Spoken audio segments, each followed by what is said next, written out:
남북 사회 통합을 위한 NK 채널 ON.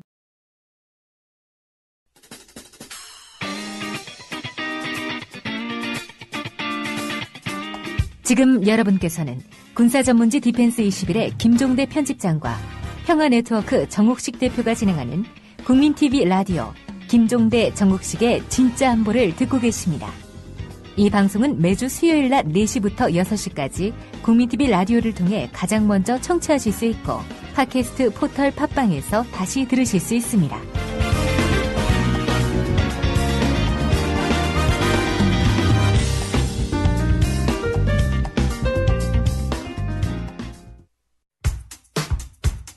오픈마켓에 제품을 등록하는데 남들보다 돋보이고 싶으신가요?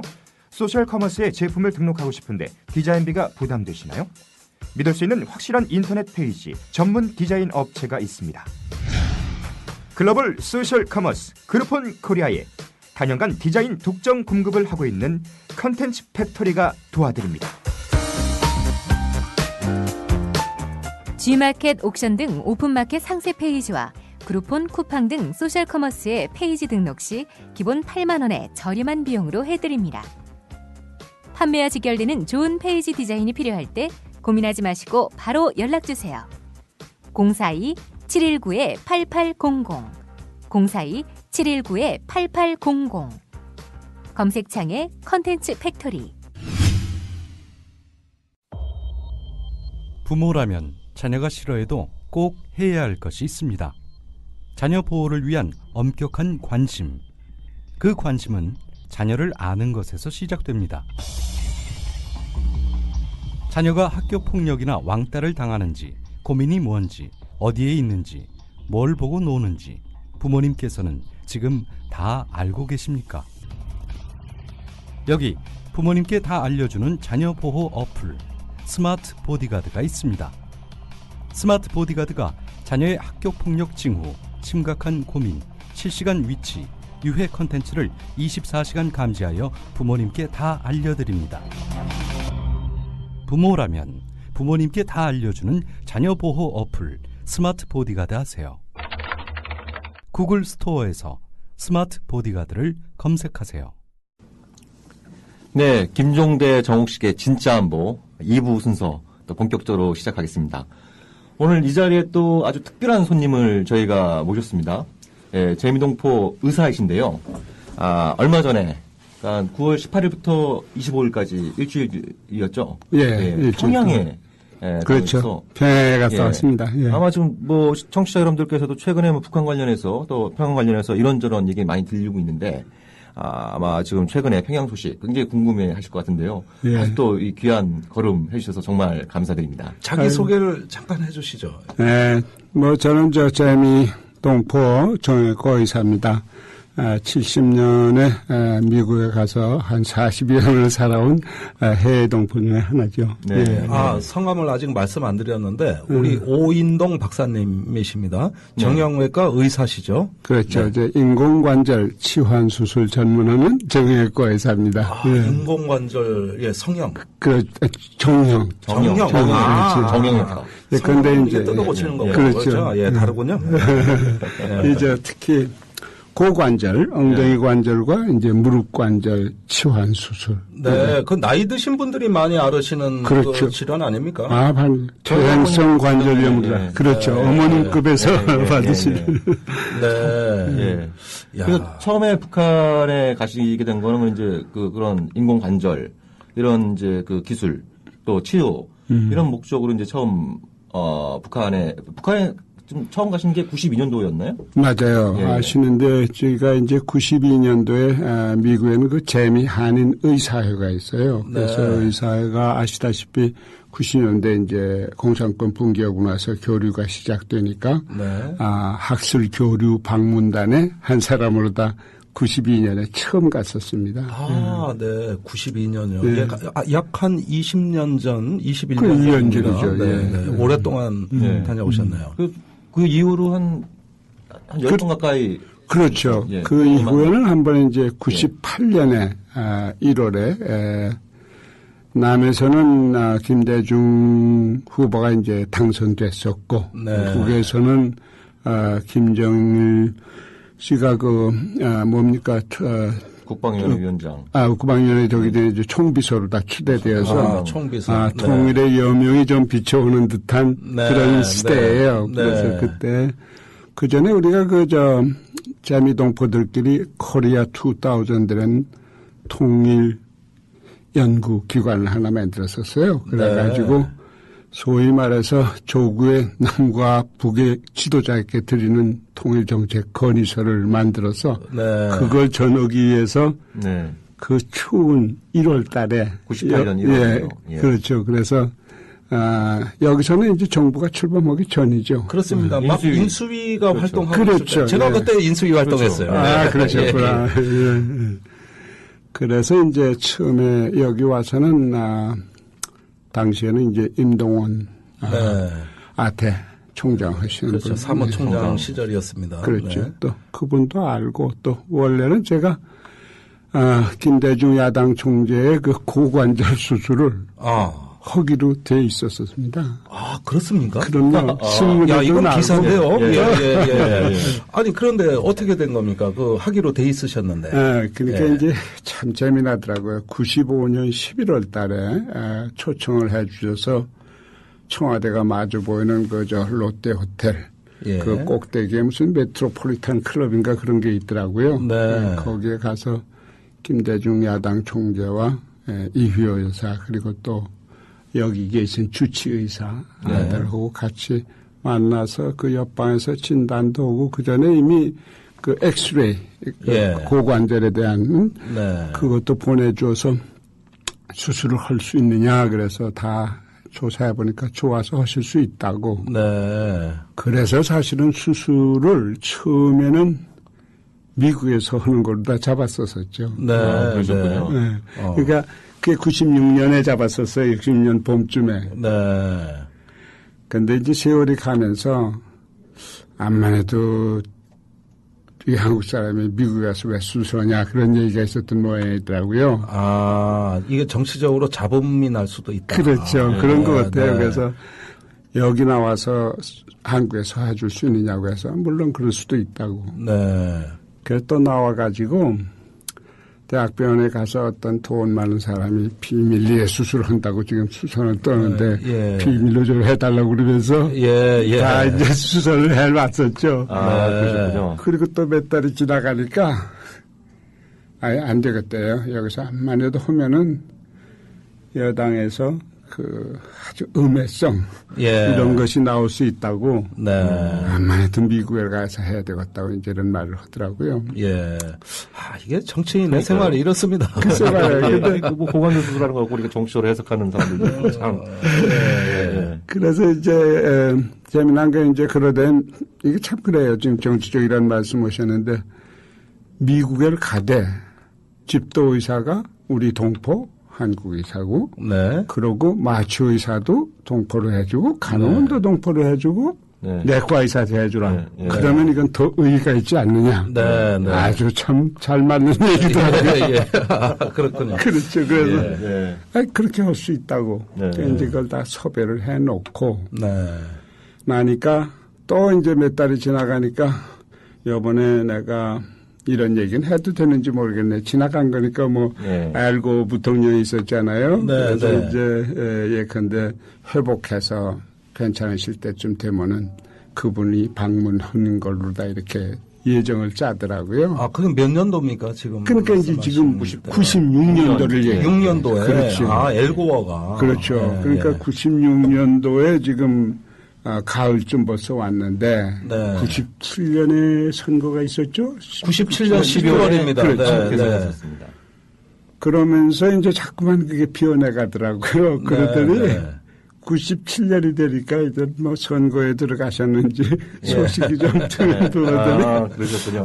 저는 그때 그 선거 뛰는데 아주 뭐 별하별 추억이 많습니다. 그러셨겠네요. 그 마지막에 이길 때 그 감동이라는 건 이루 말할 수 없었고요. 그러셨겠죠. 그 아슬아슬하게 기침 한번 날아가는 표 아마 50만 표 차이였을 거예요. 워낙 박빙의 승부였으니까 어떤 잡음, 어떤 오점도 밖으로 나가서는 안 되는 아주 그 관리 철저한 이런 어떤 정치인의 철두철미한 어떤 그 자기 관리가 필요했던 시기니까 전 이해가 가네요. 그렇게 그렇죠. 그 수술이 흐지부지 되는 것도 그러니까 이해가 갑니다. 당시 김대중 후보의 당선은 뭐 건국 이래뿐만 아니라 그 태조 왕건 이래 처음으로 최초의 평화적인 그렇죠. 정권 교체. 그렇죠. 그런데 내가 약간 옆길로 세면은 최초의 평화적 정권 교체를 전두환은 자기가 했대. 아, 그래요? 7년 담임하고 나 평화적으로 물러갔다 이거야. 그래가지고 지가 했대. 나 참. 그래가지고 왜 전두환 물러나고 나니까 정권 교체한 태를 내려고 그랬는지 몰라도 노태우 대통령 시절에 6공화국이라 그랬잖아요. 그렇죠. 전두환 대통령 5공화국이고. 그렇죠. 그 정권이 그 정권이고 같은 뿌리인데 다르대. 그리고 지들끼리 평화적 정권 교체했대. 나 참. 아주 잠깐 옆길로 샜습니다. 아니에요. 뭐 아주 재미난 얘기인데 뭐 또 역사적인 얘기. 좋은 얘기십니다. 자, 우리 본류로 좀 돌아갑시다.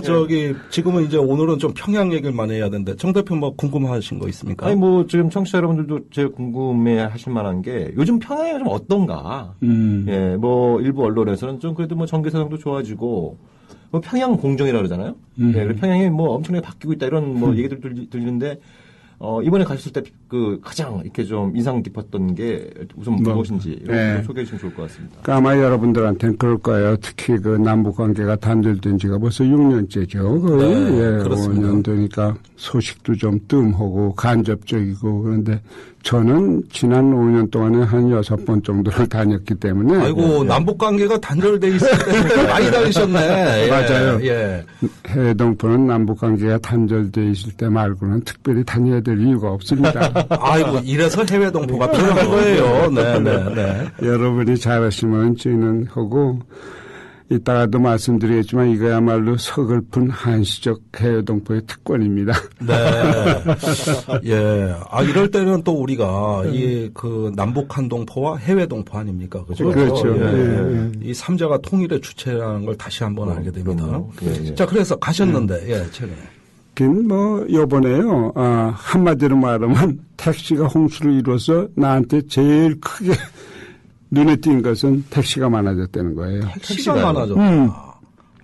제가 2005년도에 갔을 때는 택시를 거의 못 봤던 것 같은데요. 맞아요. 작년에도 보니까 별로 뛰지가 않은데 있긴 좀 있었어요. 그래서 그 안내원한테 질문을 했죠. 아니 이게 어떻게 돼서 택시가 이렇게 많아졌냐고 했더니 작년에는 없었나요? 그러면서 그래. 작년에 잘 안 보이던데 그랬더니 네, 이번에 좀 더 많아지긴 했는데요. 그 색깔을 갖다가 잘 입혀놔서 택시가 이제 많이 보인다 그러니까 맞아요. 빨갛고 노랗고 청색을 칠해놔가지고 눈에 확 띄는 거예요. 그래서 참 많아졌구나 하고선 또 하나 어리석은 질문을 했어요. 네. 넌 누구들이 타고 다녀? 그랬더니 아니 누구들이 타고 다니요? 그러더라고요. 그래서 인민들이 타지 누가 타냐고. 나도 가만히 보니까 북이라면 하여튼 조금 좀 이상하게 생각하고 잘못 생각하는 습관을 아직도 벗지 못하는 모양이에요. 아무리 다니셔도 남아 있긴 있는 거죠. 그 속으로 보자면 이게 관광객이랬나 해외 동포나 이런 사람들이 타겠지 그랬거든요. 근데 아차했죠. 우리 해외 동포나 외국 관광객이 오면 당국에서 마련된 차나 소형, 중형, 대형 밴이나 버스를 타고 안내를 받아서 돌아다니지 그 사람들이 택시 탈 일이 없네. 탈 일이 없는 거예요. 전혀. 어느 정도 국빈 대우를 받으면서 돌아다니는데 그래서 좀 내가 머쓱해지더라고요. 그러면 그런 변화의 의미를 어떻게 받아들여야 됩니까, 우리가? 그러니까 이런 거겠죠. 그전에는 왜 신호등조차도 사실은 70년대에 해놓은 건데 전기 사정이 나빠서 또 그다음에 전기 사정도 나쁘고 에너지가 없으니까 차들이 별로 없어서 그럴 필요가 없어서 손신호로다 해결했었는데 이제 전기 사정 좋아지고 차들도 많아지니까 그래서 때 체면점 세우느라고 근데 저 차들 다 어디 차들이야? 그랬더니 소속이? 그렇지. 어디서 만든 거냐 이거죠. 국산 차입니다. 그래. 국산 차? 그래서 그러면 평화자동차 그랬더니 네. 아, 그렇습니다. 그렇죠. 왜냐하면 평화자동차를 그렇죠. 넘겼거든요. 네. 미국에다가 완전히 박상권인가? 박상권. 그래서 그래 그랬더니 뭐 다는 아니에요. 중국 것도 꽤 많아요. 네. 이렇게 얘기를 하더라고요. 네. 그래서 여기서 청취자분들한테 평화자동차가 뭔지를 잠깐 설명을 드려야 될 것 같네요. 그 뭐 우리 정 대표님이 한번 좀 해보죠. 뭐. 아니 제가 알기는 그 평화자동차는 그 왜 통일교 문선명 목사가 북에 가서 이제 그 평화자동차라는 걸 세워가지고선 좋은 일을 많이 했는데 그것이 아마 지난해인가 언제 완전히 북으로 다 그 기업을 넘겨줬대요. 그래서 북에서 그 전부 생산하고 하고 있어요. 야, 북한이 자동차 생산 국가가 되고 그러니까 굉장히 주목할 만한 주종인 거다. 그렇죠. 소식인 것 같고요. 그래서 뭐 거기 가면 이제 차 이름들이 뭐 휘파람이니 뭐든가 무슨 새 이름이니 이런 것들 다 많이 붙였어요. 우리말로 다 된 차들. 그러니까 휘파람 택시. 맞아요. 그런 식의. 아치 택시. 중달새 택시. 파랑새 뭐 이런 그렇죠. 이런 거. 근데 그러시면은 이제 제가 예전에 갔을 때 평양에 딱 받았던 느낌은 어떤 짙은 회색의 도시. 그렇지. 예, 뭐 도로도 그렇고 건물 벽도 그렇고 다 이렇게 그렇죠. 회색 일색이지 않았습니까? 근데 최근 들어서 그럼 굉장히 많이 좀 형형색색 많이 바뀌고 있겠네요. 바뀌고 제가 이제 차 얘기를 갖다 많이 하면 그런 얘기를 들을 때마다 이제 마음에 걸리는 게 뭐냐면 남한은 세계 제5대 제차업이랬는데 이게 참 여기에 차들이 다 올라와 있어야 되는데 이게 뭐냐 이거죠. 왜 중국 차냐 그런 생각이 들고 우리 정 대표님 말씀하시는 대로 이 우중충한 거는 벌써 이미 사라진 지 꽤 되고 특히 작년의 경우에는 그 창전거리에 그 살림집 거기서는 아파트 한 40여 층 되는 것들이 쫙 세워놨는데 이런 것도 한번 상상해 보셔야 돼요. 우리 그 남녘의 그 자본주의 시스템으로는 토지의 그 효용가치를 100% 발휘하기 위해서는 성냥갑 같은 살림집을 만들어야 돼요. 그렇죠? 거기는 그런 제약이었기 때문에 건축학적으로 참 아름다워요. 원형, 타원형, 곡선형 아주 건축학적 미를 많이 생각해서 살림집들을 많이 해요. 그런데 뭐 많이들 보셨겠지만 그 고층 아파트들이 이제 다 입주가 됐거든요. 그래서 자기들은 그러더라고요. 그 전에 그 아파트 지역에 살던 원주민들이 가장 제1차 입주 권리를 갖고 거기다가 채웠다고. 밤에 지나가 보면요. 너무나 휘황찬란하게 그 아름다운 건축물에다 네온 사인을 했는데 솔직히 나한테 그게 눈에 거슬려요. 왜 거슬리냐면 뭐 남녘도 마찬가지죠. 우리가 발전하는 동안에는 고층 건물 지어놓고 좀 삐까번쩍하게 하려면 좀 뭐 네온 사인도 해야 되잖아요. 근데 이제 시대가 이렇게 지나고 보니까 참 그건 좀 촌스럽다는 생각이 들고 은근하고 그렇잖아요. 그래서 그런 생각이 들지만 북도 그런 세월을 지나야지. 이런 생각이 들더라고요. 발전 경로인가 봐요. 그러는 와중에 나타나는 그렇죠. 봐요. 그런 고층 빌딩에 불빛이 다 켜져 있을 정도로 경기 사정이 많이 좋아진 겁니까? 그러면? 많이 좋아졌어요. 저는 늘 고려 호텔에서 그 평양의다가 바로 가까이 있어서 거기서 묵는데 밤에 뭐 그냥 전등 좋고 특히 그 희천 발전소가 드디어 완결이 돼서 완성이 돼서 이제 그것이 평양 시내에 이제 전기를 공급하고 있다고 그러더라고요. 이 희천 발전소는 수력 발전소입니까? 그렇죠. 어디에 있는 겁니까? 이게 어떻게 된 거죠? 그죠. 나도 그 자세한 지역은 모르는데 우리 정 대표님은 아시나 어떤? 아니 저도 뭐 그런 발전소가 있다는 것만 알지. 그러니까 평양 좀 이북 쪽 아니에요? 평양 좀 북쪽에. 그러니까 이게 그 지금 어떤 북한에서는 상당한 국책 사업이었던 거죠. 그 발전소를 짓는 게. 제가 여러 번 들어본 것 같아요. 아파트 10만 원 건설. 그렇죠. 그런 백주도 있었고요.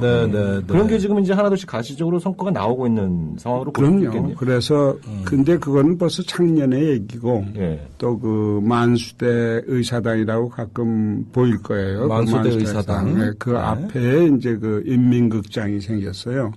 완전히 원형극장이고 영화극장이 아니고 이제 연극극장이고 공연극장인데 그거를 주의로 해서 생긴 것이 이제 창정거리의 소위 아파트군 또는 살림집이라고 얘기하죠.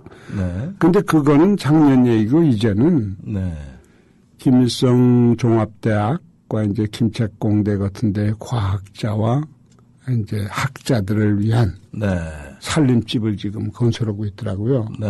층수가 뭐 40여 층이 아니고 한 20, 30층 되는 것 같아요. 세보진 않았지만 이제 아름다운 그 벽돌 색을 좀 넣어가지고 한참 과학자 거리라고 그래가지고 과학자의 거리.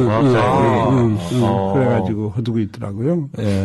대덕 과학단지처럼 이제 평양도 그런 이제 과학자들, 기술자들이 거주할 수 있는 그런 그렇게, 또 아파트 건설사업을 보면 되겠네요. 이제 그분들 얘기대로 하면은 뭐 이번에 이제 인공위성도 쌓아 올리고 뭐 이런 거 과학적 자기네들은 쾌거를 올렸기 때문에 뭐 그런 데 대한 아마 고마움이고 그렇겠죠 뭐.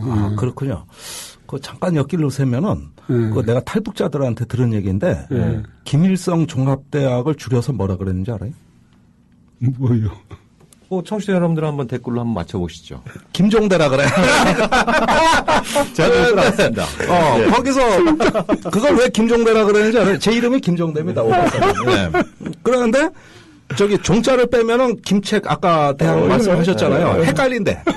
그래가지고 평양 김일성 종합대학이라 그러면 주로 김종대 아니면 종합대학 이렇게 얘기한대. 그런데 제가 어디 그 탈북자들 이렇게 있으면 세미나 많이 가잖아요. 처음에 이 사실 몰랐죠. 그런데 자꾸 무슨 토론자들이 토론 때도 그러고 밥 먹을 때도 그러고 김종대 뭐 누가 김종대 출신 뭐 이래가지고 평양에서도 내가 떴구나. 평양에서도 내가 통하는구나. 이래가지고, 아까 자꾸 제 이름을 부르시던데, 제가 우리 잡지가 북한에서도 읽힌다는 소문은 들었습니다만은, 뭘 그렇게 하십니까? 그러니까, 아니요? 김일성 종합대학의 출발이에요. 그래가지고, 창피해서 아주 혼났어요. 여기, 잠깐 엿길은 재밌었습니다. 그렇습니까? 양념 아세요? 거기 가서 김종대 이름 잘 모르더라고요. 다행입니다. 이거 자칫하면 저도 국가보안 법 있어요. 제가 또 군사 기밀을 다루는 사람인데. 그리고 또 궁금한 게, 그 평양 시민들, 인민들의 일상 생활 이런 것도 좀 많이 어떻게 변하고 있습니까? 좀 궁금한 건 사람들의 표정. 그렇죠. 뭐 저는, 제가 보는 거야. 뭐 아무래도 이제, 의견상이고, 피상적이고 그러죠. 그리고 또, 근데 뭐 보면은 아까도 말씀드렸죠. 색상 이런 것이 굉장히 밝아지고 가벼워지고 여인들의 그 양산이라든지 그 수놓은 좀 식이 좀 한신을 지난 것 같지만 조선 아름다운 그리고 하이힐 신는 여자들도 많고 많이 들었고요. 남자들도 뭐 보니까 이런 제가 지금 입고 있는 이런 티셔츠 같은 것들 젊은이들 많이 입고 관료들은 이제 그 인민복 같은 걸 입었지만 거리 활보하고 뭐 얼음 보숭이 뭐 아이스크림집이니 무슨 이런 콜라 같은 거 찌개 그 청량 음료 파는데 또 우리 영어식으로 보면 패스트푸드지만 이제 뭐 맥도날드니 감자튀김 뭐 이런 것들 파는데도 꽤 많아요. 그건 뭐 어디 서울 시내에서 보는 어떤 그런 음식들 아닙니까? 그렇죠. 그러니까 옛날에는 이런 게 다 불경한 거 아니었습니까? 혹시 불순한 거였잖아 한때는요. 글쎄 그런데 이게 참 거기 요새 보면은 너무나 그 건물을 갖다 하도 빨리 지어서 그래서 저는 심지어 좀 꼬집는 농담을 해요. 당신들 그 남한의 그 삼풍백화점 얘기 알아? 그랬더니 알았습니다. 너희들 이거 짓는데 하도 빨리 짓는 거 보니까 아마도 이게 마음에 놓이질 않아. 우리는 100년 보장입니다. 저희 건축물 말씀하시니까 궁금한 게 유경호텔은 좀 어떻게 됐어요? 유경호텔. 의장은 완전히 유리를 다 이제 씌운 유리를 다 깨끗하게 씌우고 그래서 예. 그러지 않아도 제가 한번 물어봤어요. 그랬더니 10% 정도 이제 내장이 진척됐다. 네. 근데 거기는 앞으로 외국 기업들이 이제 보통 그 아래층은 기업들이 많이 쓰지 않습니까? 사무실로다가 네. 그렇게 입주할 예정으로 돼 있다고 그렇게 얘기하더라고요. 그게 110층이죠? 105층. 105층이요. 예. 그 호텔이 아마 김일성 주석 생전에 짓기 시작한 거 아닙니까? 꽤 오래된 걸로 알고 있는데. 89년인가 아마 시작. 아니 89년 시작은 어떤지 모르지만 원래는 그 뭡니까 청년 학생 축전 그러니까 남쪽에서 그때네요. 88올림픽에서 했던 그렇죠. 그렇죠. 그때 모란봉 경기장 그것도 그렇죠. 막 짓고 그것 때문에 북한이 경제난이 왔다는 얘기도 많아요. 여전히 체제 경쟁에 대한 미래를 버리지 못하고 나면서 올림픽 하니까 그거에 그렇죠. 대해서 세계 청년 축전 이런 거 하면 굉장히 좀 무리를 그때 많이 그렇죠. 그랬을 거예요. 자, 그러면은 지금 이제 오 박사님 말씀 듣다 보면은 이제 우리가 한때 90년대 중반에 북한의 경제난 하면 가장 대표적으로 이제 생각했던 게 식량난, 에너지난 이런 거였잖아요. 그렇죠. 외화, 식량, 삼난이죠, 정말. 이게 어떤 주민들 생활에 가장 큰 고통을 줬던 분야인데, 지금은 일단 에너지난은 해소가 됐다고 보는 게 합리적이지 않겠는가 하는 생각은 듭니다.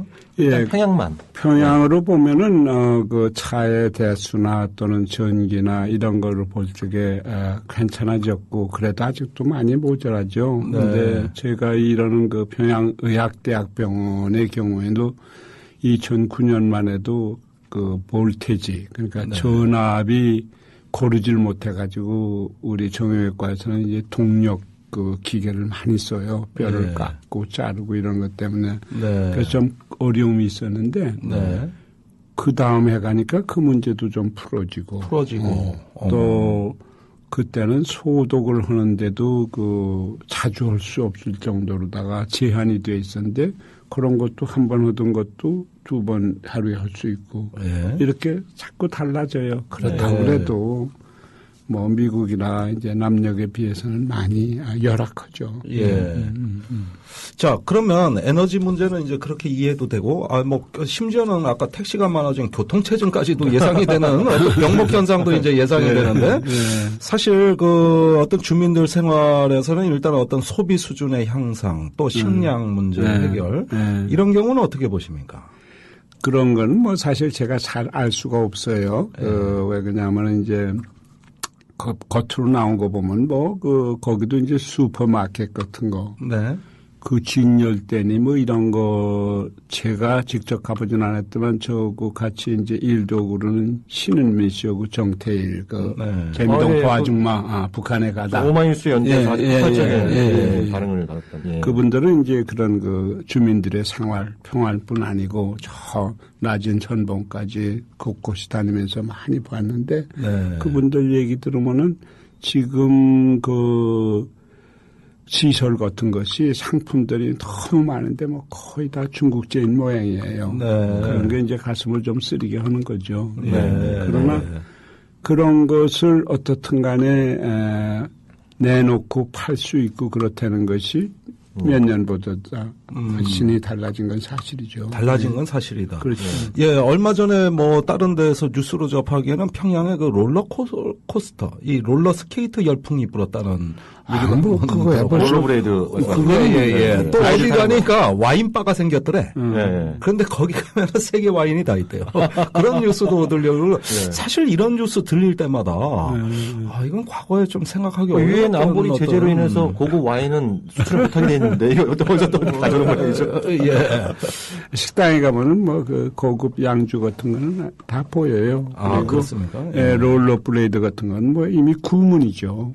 벌써 작년, 재작년에 이미 하도 많이 적어오고 요새는 뭡니까, 능라, 유원지, 그거 다 이제 완성됐죠. 그다음에 이제 물놀이장을 건설하고 있더라고요. 그래서 그걸 10월 달에까지 준공을 한다고 인민군들이 아주 열성으로다가 하고 있더라고요. 그리고 그런가 했더니 TV에서 봐서 아는 거지만, 그 승마구락부, 미림 승마구락부라는 게 있더라고요. 그것도 착착 잘 진행되고 있어서 승마적도 있고요. 아, 있을 건 다 있네, 이제. 네. 결국 뭐 만들 건 다 만드는 거예요. 그게 김정은 체제 등장 이후에 그런 좀 변화가 좀 빨라지고 있다라고 보십니까? 그렇죠. 그래서 아마 자기네들이 아마 그런 게 있겠죠. 여러 가지 정책적 배려로다가, 그런 그 위기 속에서도, 저희들은 그러더라고요. 뭐, 인민들한테 그 위구감을 주지 않고 좀 문화 위락 시설에 대한 이제 안심도 좀 하게 하고 그런 차원에서 그런 것 같다고 그렇게 얘기를 하고 또 밖에 계신 분들이 또 분석하는 건 또 여러 가지로 다른 방법이 있겠지만 저야 뭐 그런 분야의 전문가도 아니고 가서 병원 일하려고 바쁘다 보니까 그냥 눈에 들어오는 것만 피상적으로 이제 보이는데도 그렇게 돼요. 네. 그래서 그런 식으로 다 뒤에서 굉장히 그 속도가 빠르다는 거, 그건 사실입니다. 알겠습니다. 또 평양에 계실 때, 평양에 들어가실 때는 그래도 남북 관계 여러 가지 희망적인 소식들이 많이 있었는데요. 평양에 계실 때 이제 북쪽에서 예정됐던 이산가족 상봉 행사를 또 일방적으로 또 연기한다 해서 좀 남북 관계의 불확실성이 잔뜩 끼어있지 않습니까? 그래서 평양에 계실 때 왜 북이 그런 조치를 취하는지 그런 거 관련해서 북한 관리나 북쪽 사람들한테 좀 들으신 말씀이 좀 있으신가요? 그거 이제 들어가서 있으면 이제 외부 소식은 특별히 보려고 TV들이 하도 BBC니 CNN이 이런 거 다 나오고 중국 CCTV 다 나오기 때문에 보려면 보는데 제 하는 일 때문에 사실 보지 못했는데 이산가족 문제가 그렇게 됐다고 그러더라고요. 그러면서 그 사람들의 입장은 여러분들이 여기서 그 북에서 나오는 노동신문이나 아니면 조평통인지 아태평화위원회에서 나오는 성명을 다 보실 수 있는지는 모르는데 해외에서는 물론 다 보거든요. 그 사람들이 얘기할 때는 거기에 나온 이유 이외에 특별히 더 이렇게 첨가해서 그러는 건 저는 없다고 봐요.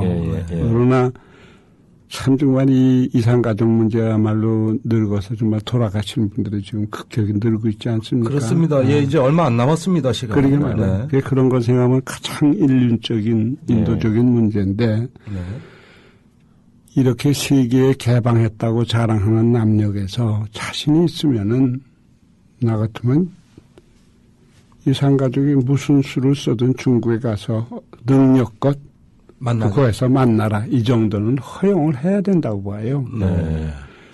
물론 북에서는 남쪽의 소식을 모르고 남의 신문도 방송도 못 듣지. 그러면 남쪽에서는 여러분들이 북의 노동신문이나 방송을 듣습니까?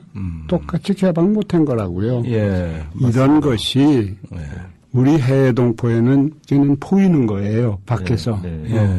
아니 개방 다 한 것처럼 하고 저에게는 개방을 갖다가 전혀 안 한 것처럼 하는데 그런 점에서는 마찬가지거든요. 그러니까 이런 것은 좀 자신 있는 쪽이 또 얼마나 사실 남녘이 그런 데서 경제 강국이고 그럴 만한 걸 나는 능히 견뎌낼 수 있다고 보는데 정말 그 이산가족 생각하면 그런 생각이 많이 들어요. 사실 우리가 개방해서 점점 반대쪽으로 가고 있어요. 지난 6년 정도 현상을 보면. 그렇죠. 요새 저는 그 정치 그런 문제에 대해서 그렇게 잘은 모르는데 거기서도 다 틀리니까 그런 저기가 좀 있더라고요. 그런 게 참 안타깝고 사람들이 항상 양쪽을 볼 수 있어야 된다고 생각하는데 이 간단한 얘기만 해도 그렇지. 그렇게 생각하면 좀 그렇기도 하네. 이제 이런 생각이 좀 들 거예요. 그런데 우리는 늘 그걸 생각하기 때문에 좀 우리가 말이 좀 많아지죠. 많이 후퇴한 부분들이 많이 있는 것 같아요. 그러니까 과거 몇 년 전만 하더라도 예를 들어서 북한에서 나온 성명 이런 것들은 이제 그 일본의 조총련에서 운영하는 북한 사이트 있지 않습니까? 그렇죠. 거기 들어가서 이제 그 남한에서도 볼 수 있고 그랬는데 그런 게 폐쇄된지 아직 벌써 한 7, 8년 이렇게 지금 지나고 이런 상황이어서 그래서 언론이 보도를 안 하면 언론이 또 어떤 언론들은 또 자기 좀 구미에 맞게 좀 짜집게 해서 내보내고 그런 경우도 있지 않습니까? 그렇죠. 그러다 보니까 이제 말씀하신 것처럼 좀 북한의 얘기들을 또 정확히 알기 어려운 이런 부분들이 또 좀 아쉽게 느껴지는 부분인 것 같고요.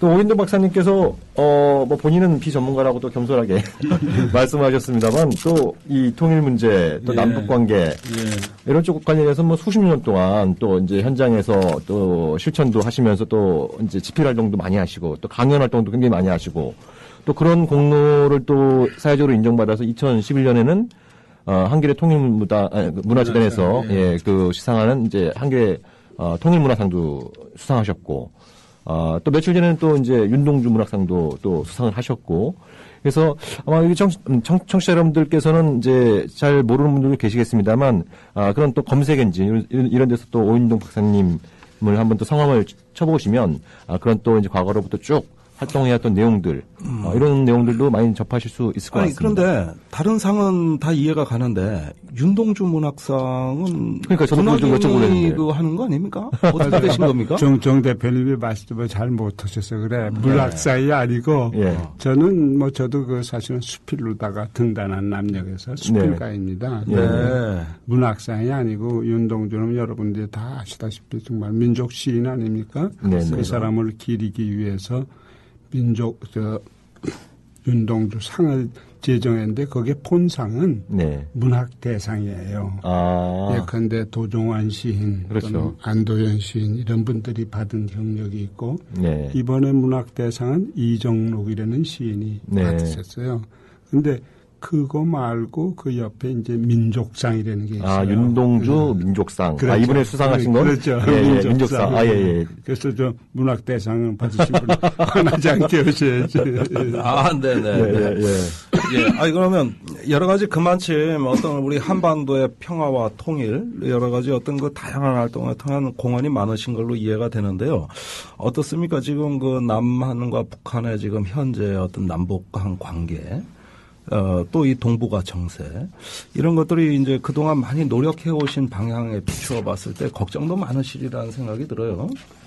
뭐 걱정이 많죠. 특히 정말 남이나 북이나 밖에서 보면은 참 이렇게 안타깝고 이럴 수가 있나. 왜 우리가 이런 일을 계속 이렇게 해야 되겠나 그런 생각을 참 많이 하게 되죠. 그래서 이번에는 좀 괜찮아지겠지 그랬는데 어떤 때는 또 좀 더 나쁜 쪽으로 가고 그럴 때 실망도 많고. 그러니까요. 그래서 저는 이제 이런 의협에 종사하면서 할 수 있는 일을 함과 동시에 혹시라도 이렇게 양쪽을 볼 수 있고 미국도 이렇게 제가 안에서도 보고 또 밖에서도 보는 그런 장점이 있다고 그럴까. 그래서 그걸 이용해서 내가 좀 보는 대로 느끼는 대로 또 도움이 된다면 우리 분단 정책과 통일에 거기에 좀 매진하려고 애를 쓰고 있죠. 최근에 그런 주제로 또 책도 내셨어요. 밖에서 그려보는 통일의 꿈. 그렇죠. 좀 어떤 책인지 좀 우리 청취자 여러분들께 좀 간단히 좀 소개해 주시면 좋을 것 같은데요. 사실 그 북에 가보면 사람들은 통일을 입에 달고 사는데 남녘에 오면 경제적 풍요를 즐기느라고 바쁜 듯해서 그런 얘기는 잘 들리지 않고 통일보다는 그저 평화 쪽으로 다 얘기를 해요. 그래서 뭐 서로 욕하죠. 남에서는 북의 독재 때문에 안 되고 북에서는 남의 외세 의존 때문에 통일이 안 된다고. 근데 우리 눈에는 통일의 가능성이 보여요. 동포한테는. 정작 밖에서 보시면. 그리고 또 특히 현재 그 남북의 이 경제, 군사, 과학적 성취도 보고 또 중국의 부상과 미국의 그런 여러 가지 그 위세 또는 그 형세로 봐서 우리가 한번 마음만 먹이면은 남북이 해내서 찬란한 통일 조국의 청사진을 만들어낼 수 있다는 게 보인다고 생각해서 제가 이번에 사실 그 책을 낸 겁니다. 어떻게 평양에 가실 때도 책도 좀 가져가셨습니까? 그렇죠. 그래서 사실 출간 바로 이틀 전에 그 이제 겨우 맞춰서 나와서 인천공항의 출판사에서 나오셔서 그 20권을 들고 북에 가서 거기다 전하고 그 북의 사람들하고 토론도 하고 그리고 이제 이쪽으로 내려왔는데 이제 책의 주제는 그래요. 그 1, 2, 3부로 되어 있는데 1부에는 그냥 칼럼성의 글들이 있고 3부에도 그렇고 또 그중에는 뭐 북에서 내가 받은 북 지성인들한테 받은 그런 사신도 좀 있어요. 그래서 그런 것도 좀 공개했고 2부에서는 주로 결국 사람이 누구든지 남에서나 북에서나 잘 먹고 잘 놀고 쉬면서 편하게 일하는 게 이게 누구나 동경하거든요. 그런데 그렇죠. 이것을 우리가 할 수 있다는 거. 그 남북 경제 공동체를 운영해서 정말 남과 북의 현 체제와 정부를 그대로 유지한 채로 남의 연합제와 북의 낮은 단계 연방제의 공통성에 따라서 제가 통일의 제1단계라고 제가 설정한 건방지지만 그걸 남북 연합방이라고 이름을 지었어요. 예? 남북 연합방. 연합방. 이상하죠? 한미 연합사령부는 들어봤는데 남북 연합방 처음 들어봤어요. 왜 그러냐면 이제 남쪽에서는 항상 연합제로 통일을 해야 된다. 그리고 북에서는 또 연방제를 얘기를 했고 남녘분들은 연방 소리만 들어도 좀 차질해지는 경향이 있어서 거기에 대한 배려군요. 그렇죠. 그래서 다 넣네. 연합방이라고 이름을 지었어요. 그래서 좀 상처원 일이지만 또 어떻게 보면 그게 뭔가 하는 것도 있고 그래서 평화를 이루자. 평화를 이룬다는 게 어렵지만 어렵지도 않은 일이에요. 우리가 이미 해본 일이에요. 과거 김대중 노무현 정부 10년의 교류, 협력, 왕래하던 그 시절로 돌아가면 되거든요. 그런데 이번에는 지난 정부처럼 되돌릴 수 없도록 이걸 제도화하자는 거죠. 그리고 남북 경제 공동체 운영하면은 한 10년 해보면은 지금 남의 GDP가 한 1조 달러 되는데 2배 이상이 되고 지금 남 1인당 국민소득이 한 2만여 달러 아닙니까? 그러면 그때쯤 되면 제가 살고 있는 미국의 4만 몇천 달러 이상이 될 수가 있어요. 2배네요? 그럼요. 그래서 한마디로 남북한이 좀 경제 공동체를 운영하면 그렇죠. 경제에 대박이 날 수 있다. 대박 중에 왕대박. 그렇죠.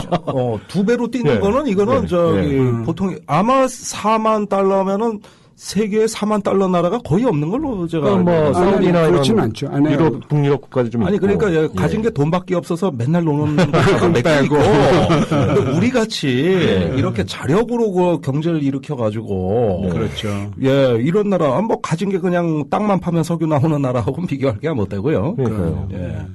근데 그게 사실 가능해요. 왜 그러냐면 지금 한때는 747에서 7%인데 지금 2.5%밖에 안 되지 않습니까? 경제 성장률 말씀하시는 그런데 성장률을 사실 10%까지도 올릴 수 있고 북의 경우는 하도 경제 성장률이 낮기 때문에 오히려 남쪽보다 시작은 높은 율에서 시작하죠. 그러나 액수로는 적지만 이런 청사진을 아주 그냥 평이한 나는 이제 경제학자들 국내에 걸 한 30여 사람들 걸 다 읽어보고 나니까 나대로 서당계 3년의 풍어를 흠문시기도 해서.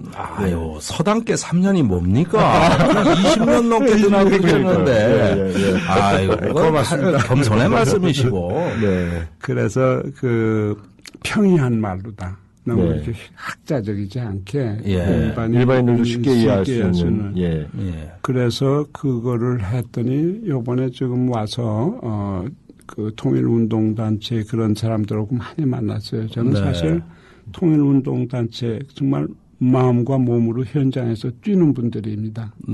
저것처럼 글이나 쓰고 대학에서 강연하고 오는 건 좀 달라요. 작년에는 5개 대학을 다녀서 강의를 했는데 이번에 가서 그분들을 만나보니까 내가 빚을 좀 갚는 느낌도 되고 그 사람들과 하는 그 공감, 동감, 가슴이 벅차게 나한테는 다가오더라고요. 그래서 마치 이게 가능성이 있겠다 이런 생각까지 들더라고요. 그렇군요.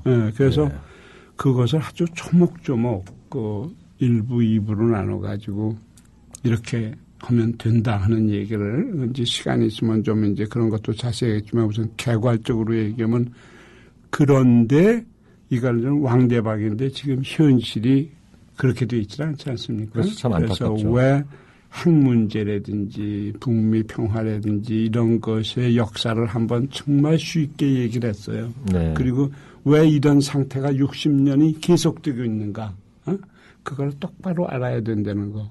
그러면은 그 다음에 이제 길이 좀 생길 수 있다는 거. 그리고 또 너무나 사람들이 국제관계, 네. 주변 4대국 이런 얘기만 해서 저는 그 얘기만 들으면 정말 역정이 납니다. 예, 예, 예. 아, 우리끼리 좀 잘 풀 수 있는 문제들도 얼마든지 있는데. 그럼요. 뭐 미국 탓, 중국 탓, 일본 그렇죠. 탓, 뭐 이렇게 하는 게 좀 선생님 보시기에 좀 안타까운. 네, 예. 지금대로라고는 앞으로 더 올 거예요. 중국이 이제 또 북을 가지고 지원했다, 압박했다.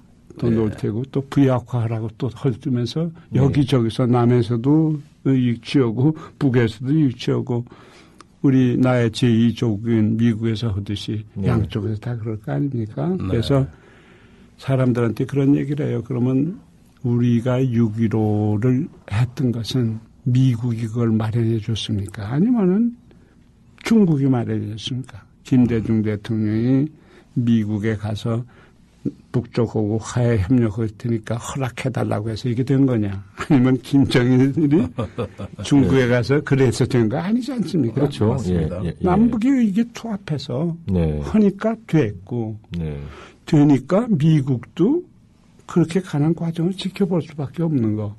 그것이 미국의 큰 힘이고 미국의 여유라는 겁니다. 그리고 미국 내가 사는 미국도 남북이 화해하고 통일하겠다는데 나서서 반대하면 국제적으로 지탄을 받지 않겠어요? 그래서 이거야말로 정말 우리 남북이 해야 된다는 진리이고 하면 된다는 증거인데 그거로 가는데 주저해요. 너무나 이 생각들이 굳어 있어가지고 아직까지 되어온 거예요. 아유, 난 정말 요번에 그 1시간 조금 넘게 강연하면서 정말 모두를 같이 그냥 저기 했는데 나도 얘기하다 보면 정말 흥분이 되고 그러더라고요. 근데 될 수 있어요. 그래서 사람들이 그래요. 안 됩니다. 뭐 주변 4대국. 근데 심지어 남쪽에 있는 사람들도 주변 4대국은 우리의 통일을 원하지 않는데 근데 맨날 육자회담을 해야 되는데 그게 육자회담이 주변 4대국 아닙니까? 통일을 원하지 않는 사람들한테 무슨 통일을 이루겠다고 하자고 그랬냐 이거예요. 그리고 그러한 증거도 있고 그러한 진리도 있으니까 자신을 가지고 특히 인재는 다릅니다. 2013년 경제 12대국 최첨단 정보산업 통신국 스포츠 문화강국 북은 여러분 9대 핵국가 10대 우주국 해동포가 보면 이게야말로 분단 대결하면서도 남북이 홀로 성취한 민족적 자산이죠. 이러면 어이구 그 이상한 소리 하는데 굉장히 종북적이라고 우리는 종북이 돼야 되고 종남이 돼야 됩니다. 친남이 되고 친북이 돼야죠. 우리가 친미하듯이 외교도 친중도 하고 그러지 않아가지고 뭐를 이룹니까? 그래서 뭐 어찌되었든 뭐 북한 같은 경우에도 올 초까지만 해도 뭐 핵무기는 절대 포기하지 않을 것처럼 얘기를 했다가 최근 들어서는 또 조선반도 비핵화는 김일성, 김정일의 또 유운이다 이렇게 얘기를 하고 또 뭐 북미 대화나 육지하담도 좀 제한하고 이런 어떤 또 분위기가 좀 바뀌는 것 같습니다. 그래서 그런 부분을 좀 같이 저는 뭐 전문가가 안 돼서 그런지는 모르지만 나는 그 일상에 일어나는 그 일희일비 절대 할 필요 없어요. 근본적으로 왜 북핵이 생겼습니까? 북이 핵을 만들고 싶어서 만들었습니까? 일종의 외부 위협, 특히 뭐 미국의 강요된 선택으로 만든 것이 북핵이라고요. 그럼 북핵은 옛날 70년대 중반 월남에 참전했던 남한이 세계 최강 미국이 탈퇴하는 걸 보고 자주 국방을 생각하게 되지 않습니까? 율곡 계획 같은 게 다 그런 거 아닙니까? 박정희 대통령 때 그 군 무기 현대화 계획을 율곡 계획이라고 해요. 그렇죠. 74년부터 시작됐어요. 자주국방이라든지 말이야 한국방의 한국화를 얘기하고 핵무기 개발을 했던 거 아니에요? 오랜만에 듣는 용어입니다. 한국화 했는데 이제 미국에 들켜서 중단됐던 거예요. 그렇죠. 그러니까 어느 한 나라가 지키려는 가치가 위협받으면 자연히 자위수단으로 핵 개발을 하게 되는 겁니다. 그래서 개발이 되는데 이제 또 그것은 세계 평화를 위해서 그것은 폐기돼야 된다고요. 그러니까 이거의 연속이에요. 그러니까 만들어놓고 폐기돼야 된다. 그래서 이러한 악순환을 어떻게 극복하느냐 이런 걸 생각하고 나는 남이나 북이나 굉장히 지금은 정말 달라요. 단군 이래 이렇게 우리의 실력이나 위세가 최고조에 달한 적이 없다고. 우리 민족이. 예, 그렇죠. 예. 이렇게 잘 살고 이렇게 떳떳하고 그렇죠. 예, 이렇게 어떤 그 자신감을 갖고 남북관을 좀 풀어야 된다. 예. 그리고 요즘의 말씀이시고. 예. 그렇다면은 자기의 역량, 위세 이걸 제발 좀 알라고요. 그리고서는 그러니까 지금 특히 오인동 박사님께서 강조하시는 부분이 아까 잠깐 말씀하셨습니다만 결국 대한민국 경제가 살 길은 북한하고 손잡는 것밖에 없다. 당연히. 예, 그럼 북한도 살리고 남한도 살리고 대한민국 한반도 전체 주를 살릴 수 있는 부분인데 덫에 걸려 있어요. 예. 중진국의 덫. 2만 달러화가 바로 그거예요. 그렇죠. 예. 그래서 그러니까 이명박 대통령이 대선 공약으로 747 그러면서 자기 그렇죠. 임기 내에 4만 달러로 올려놓겠다 그렇죠. 이렇게 했습니다만 여전히 지금 2만 달러에 머물러 있는. 참 그 말만 안 했어도 덜 미울 텐데. 그러니까요. 말은 곧따위로 하고. 참. 그래서 그 지나간 거니까 그렇다 치더라도 오히려 지금 이 남녘의 경제가 82%가 무역 의존 경제입니다. 네. 내수가 한 18%밖에 안 돼요. 그렇죠. 네. 우리는 한계점에 도달했어요. 내가 어떻게 얘기하다 보면 자꾸 남녘을 우리라고 그런다. 예, 요즘 남녘이란 표현 어떤 정치인이 썼다가 대선 때 혼났습니다. 그랬어요. 종북 발언이라고. 그래서 나야 뭐 종북 종남 해야 된다는 사람이니까 여기서는 그러시겠지만 그게 이제 무슨 얘기냐면은 내가 말씀을 드리다가 이제 금방 뭐가 빗나가서 좀 저기 됐는데 말씀 좀 했어요. 내가 금방 또 잊어버렸어. 무슨 얘기를 하려고 그러다가. 중진국부터 얘기하다가. 예. 그러니까 중진국 함정. 우리가 지금 내수보다는 거의 대외 무역에 의존해가지고. 그렇죠. 그래서 한반도 전체를 좀 내수 경제권으로 좀 만들어낼 수 있는 이런 경제 비전이 있어야 된다는 좀 말씀의 취지이시고요. 맞아요. 예. 지금 어느덧 벌써 시간이 지금 거의 마무리해야 될 시간이 다 오고 있는데요.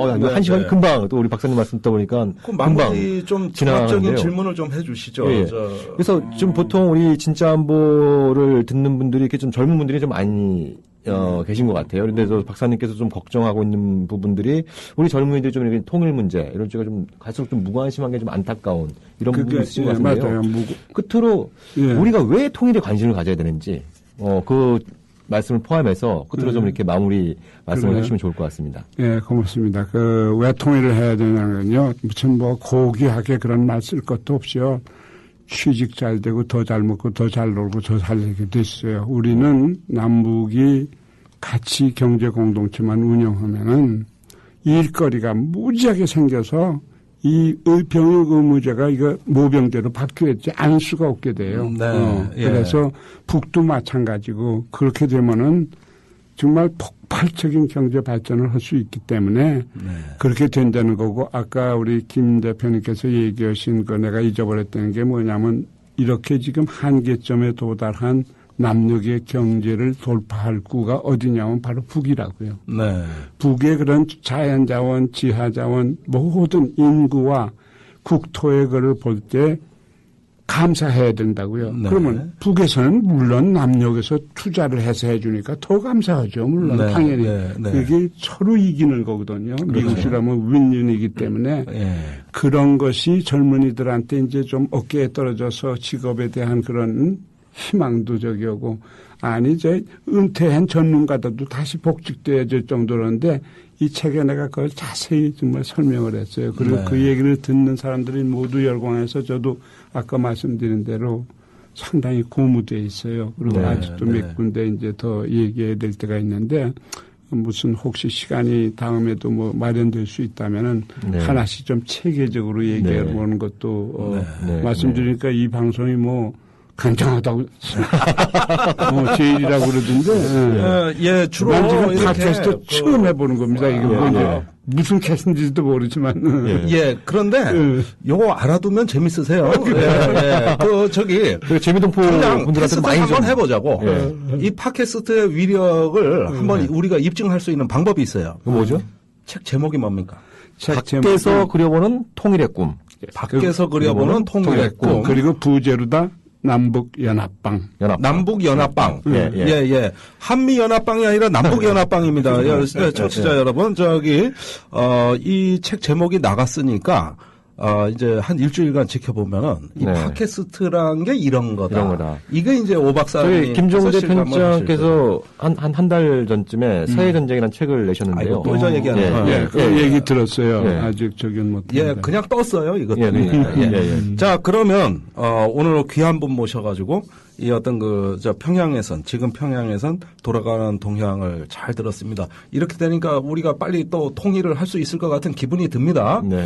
자, 오늘 출연해 주셔서 감사합니다. 불러주셔서 고맙습니다. 네, 고맙습니다. 자, 노래 듣겠습니다. 박학기의 금강산하.